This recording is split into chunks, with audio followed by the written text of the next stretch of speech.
छात्र छात्री हेउछन्ति आमर भविष्य आमर संबल आमर गौरव शिक्षा क्षेत्र में विकास करने हेउछि आमर प्राथमिकता विश्वस्तरीय शिक्षा भित्तिभूमि निर्माण ठारू आरंभ करी गुणात्मक शिक्षा प्रदान करने निमंते तथा छात्र छात्री मानकर समृद्ध भविष्यतर निर्माण निमंते ए विभाग चेष्टित अच्छी ए लक्ष्य को पूरण करने आम सरकार तरफ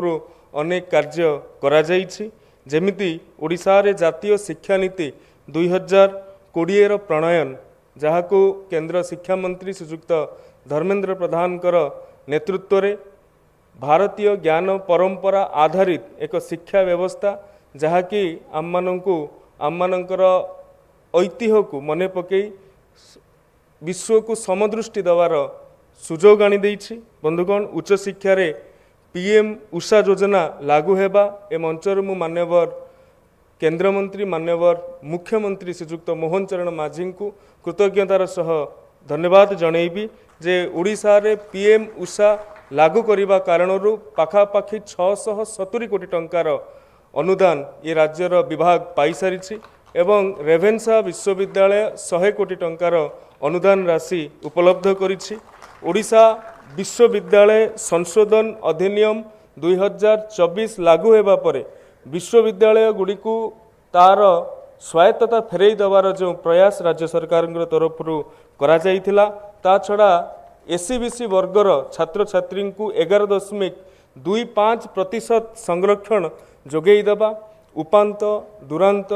जिला गुड़िकर जो ब्लॉक गुड़िकर कौन सी डिग्री कॉलेज नथिला सेठारे आमे इतिमध्य 18टी गवर्नमेंट कॉलेज खोली पारिछंती छात्र छात्री मानकर दक्षता विकास ठारू आरंभ करी सेमानंकु निजुक्ति सुजोग प्रदान करने पर्यंत अनेक जुगान्तकारी पदक्षेप ए विभाग तरफ निया जाइछि। बंधुगण आज आमर सौभाग्य